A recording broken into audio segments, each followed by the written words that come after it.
Thank you. Come back out here. Come on, y'all. Come on. Yes, I said y'all. First of all, it couldn't get any better. Excuse me. Woo-hoo.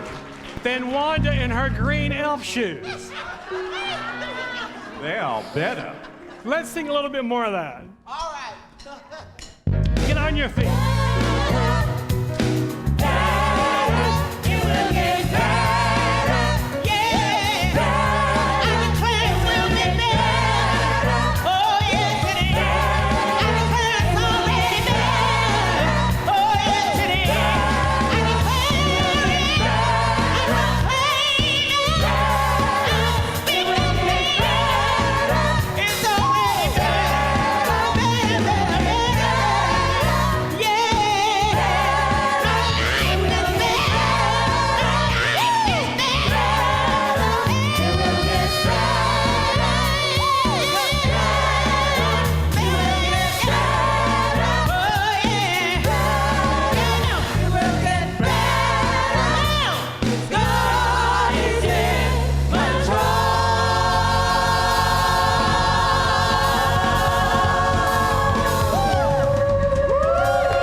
Better.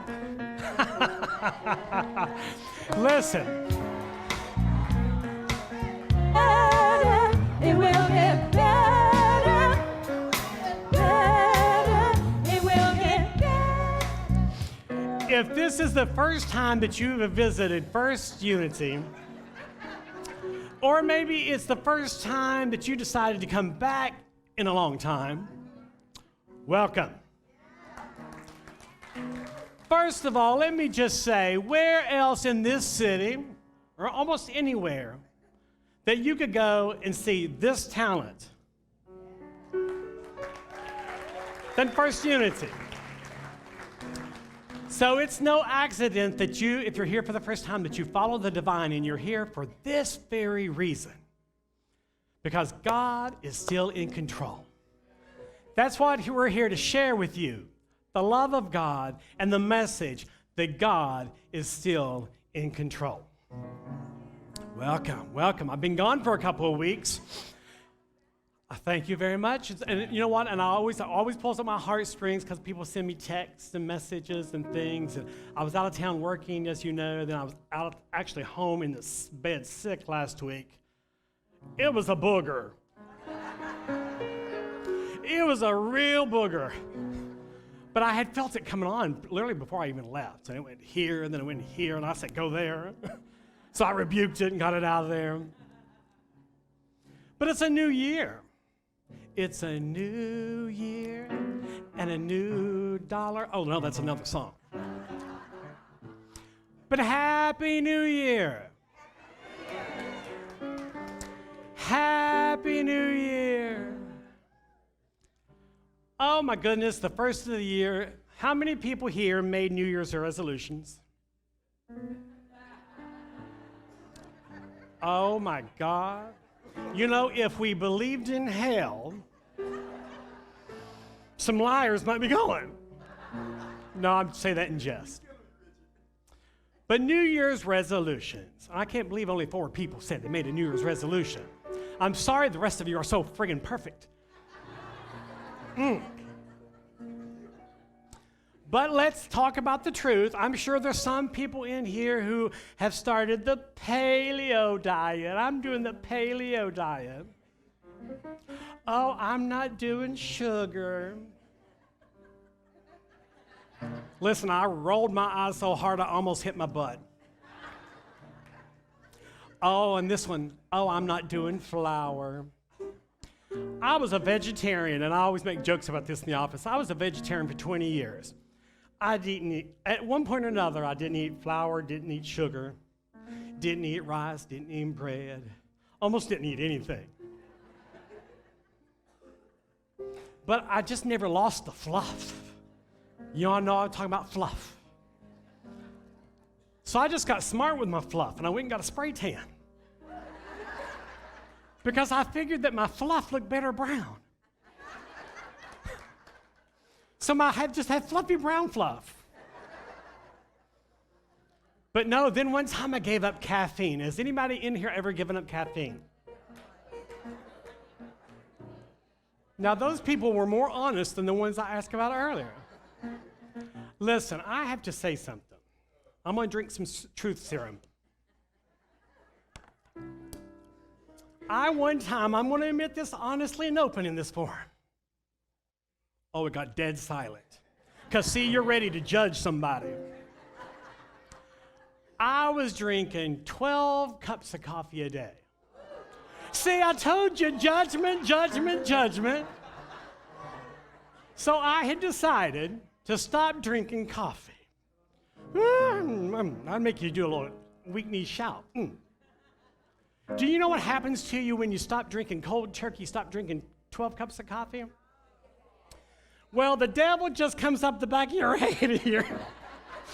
And it's like a vice grip. And my employees said, oh, please, Richard, drink some coffee.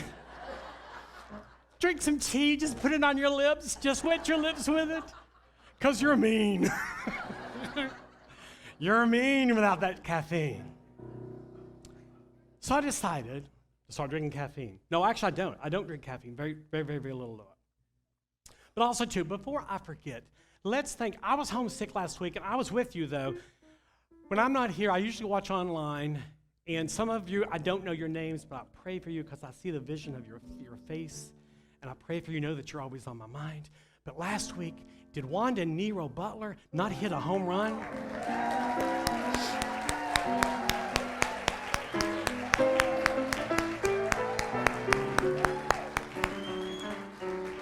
And sister, don't judge.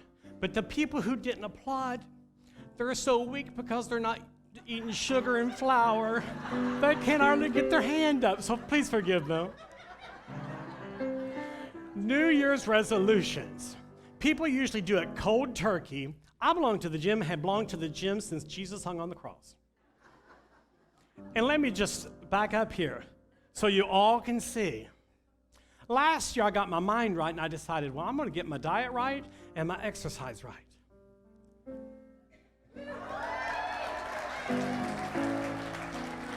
I went, let me just fluff here for a minute.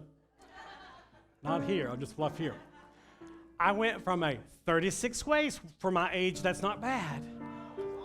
Thank you.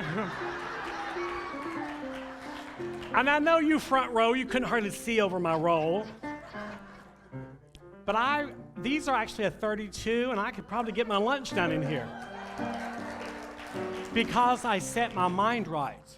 And I know that I couldn't jump into it cold turkey, but I eased into it and changed it all. So I pulled up the most 10 common things that people give up for their New Year's resolution. Number 1 was weight loss. Oh, Lord, it just went quiet in the church.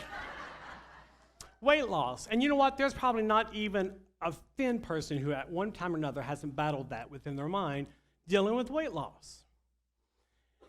And improving your finances. I'm going to leave that alone because y'all might leave. Exercise. And again, since I, for many years, have been a little bit of a gym rat, I know those people that joined the gym in January are gone by March.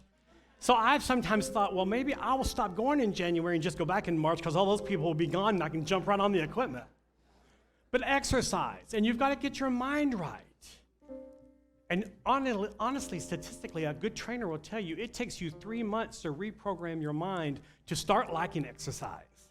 And you usually give up in about 3 weeks. And then there's those people who want to get a new job. They set their New Year's resolution on getting a new job. Eating healthier. Stop smoking. I know none of you all in here smoke. And I have to say, I pride myself on saying I've never even tried smoking. But I didn't say I didn't participate in some of the other stuff in college. Shh, stop your judgment. It's a new year. And then improving your relationship. You know what? In 2019, Lord, I'm just telling my age, aren't I? 2019, I had all kinds of relationships get wobbly. I did say my New Year's resolution was to improve all relationships. Again, the church goes quiet. That includes, your wife, your husband, your children, your work relationships, because I know you have a wife husband or a work husband and a work wife. But work on improving them. Stop procrastination. First service, there was a typo there, and it said stop procreating. And I let them know I had solved that one. I had done that one. I had mastered it. But stop procrastinating. I have to say, I'm a Gemini, as you couldn't tell. Those who know those signs. And my procrastination is my other personality. Did something go on over here? Behave. But procrastination, it's that I'm Gemini. My other personality is the procrastination personality. I have the overachiever who will burn the nap off this carpet going out the door. But then I also have the opposite side of that coin is the procrastinator in me.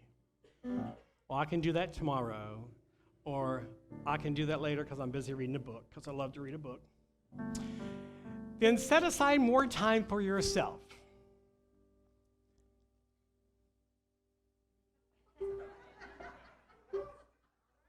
Why did the church go quiet on that one?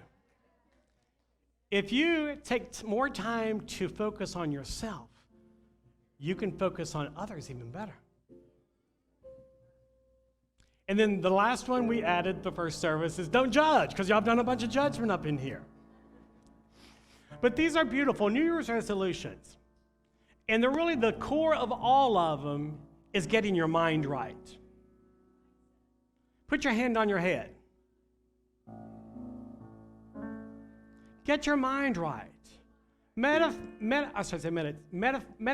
on getting your mind right. Be open for the universe to help you get your mind right. And that's not necessarily a flaw. That's just something we always have to reprogram, redo. Y'all can take your hands off your foreheads now. Lord, I thought I was at a healing service.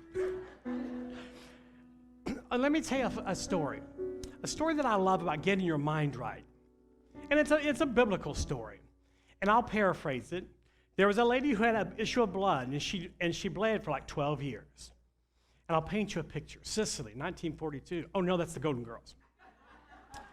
She was looking out her window out into the garden. And the story was that Jesus was supposed to come through the garden. And she had bled for 12 years. And she had said to herself, if I could just touch the hem of his garment, I would be healed. And supposedly Jesus came through the garden, and she went out into the garden, and I visualize her being down below everyone because she's not feeling worthy in her mind. Down below, as the people are walking, she's almost crawling till she comes to the hem of Jesus. And she touched the hem of his garment. And the Spirit of God quakened and awakened what had happened in Jesus. And Jesus said, who touched me? And the woman said, I have touched you. And he said, you are healed. You are healed in your mind. He didn't have to turn around and lay his hands on her. She already affirmed, if I would just touch the hem of his garment, I would be healed. What a beautiful story.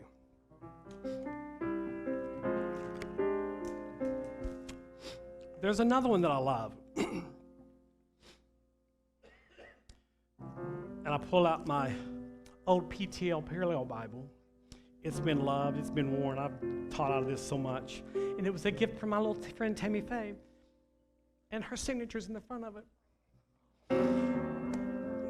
But I love in John, I'm going to read a little story to you. Because it's metaphysically what goes on. In John, the 5th chapter, it said, after Jesus returned from Jerusalem for one of the Jewish religious holidays inside the city near the sheep gate, with 5 covered platforms or porches surrounding it. Crowds of sick folk, it actually says folk, crowds of sick folk, lame, blind, and with paralyzed limbs, laid on the platforms. waiting for a certain movement of water. For the angel of the Lord came from time to time and disturbed the water. And the first person that stepped into it was healed. One of the men laying there had been sick for 38 years. When Jesus saw him, he knew how long he had been ill, and he asked, "Would you like to be well?" And look where the man's mindset was. "I can't," the sick man said, "for I have no one to help me into the pool of movement water. While I'm trying to get there, someone else always gets ahead of me." Jesus told him, "Stand up, roll up your sleeping mat, and go home." How often in life have you been sitting here at the platform? Maybe 38 years. And we keep blaming why we've not reached our destiny, why we've not reached our goals, why we've not reached our journey's end, why we haven't succeeded. It's because we blamed it on someone else stepping in front of us, getting in the water. And I'm going to paraphrase here. Jesus probably said, "Brother, get your butt up and go home." Because the mat is that spot of comfort that you've grown accustomed to. Whew. That mat is that area that you put your fluff on and have sat and been content with not getting in the water because you waited for someone else to put you in the water. Jesus said, "You don't need the water. Pick up your mat and go home." Okay, for those who don't prescribe to Jesus, the universe said, pick up and move on. Stop letting someone else define you. So I ask you, are you picking up your mat and going home in 2020? Or are you going to stand on or sit or lay on that little porch and feel sorry for yourself because someone always beats you to the draw, always beats you to the end, always beats you to the promotion? Well, I'm going to say to you, pick up your mat, or even better than that, leave the mat alone and get home. Get home. Because you're missing your destiny. You're missing your journey. You're missing what the universe has in store for you by letting someone else or something get in your way. Don't let a past relationship define where you're going to be. Don't let 2019 define where you're going to be in 2020. That should make some of you happy.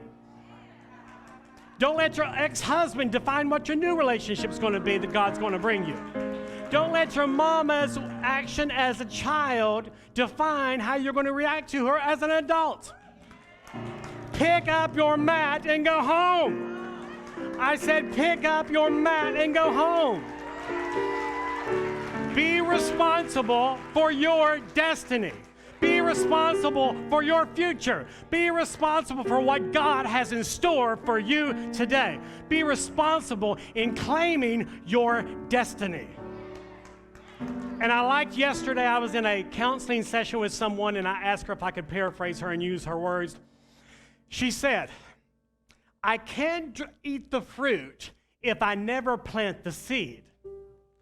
But also, I can't eat the fruit if I'm not patient for the tree to grow." Well, your tree has been growing. I'm saying to you now, your tree has been growing. Get ready to eat the fruit. I will say, get ready to eat the fruit. So in 2020, don't be walking in the sorriness of 2019, 2018, 2017. Step up to the plate and get ready to hit that ball into the outfield. Be ready. Because if you don't, somebody else will. They're going to continue to claim your journey. They're going to continue to claim your victory. So I will say this in closing. Whew. Can you tell I've been away for a little while?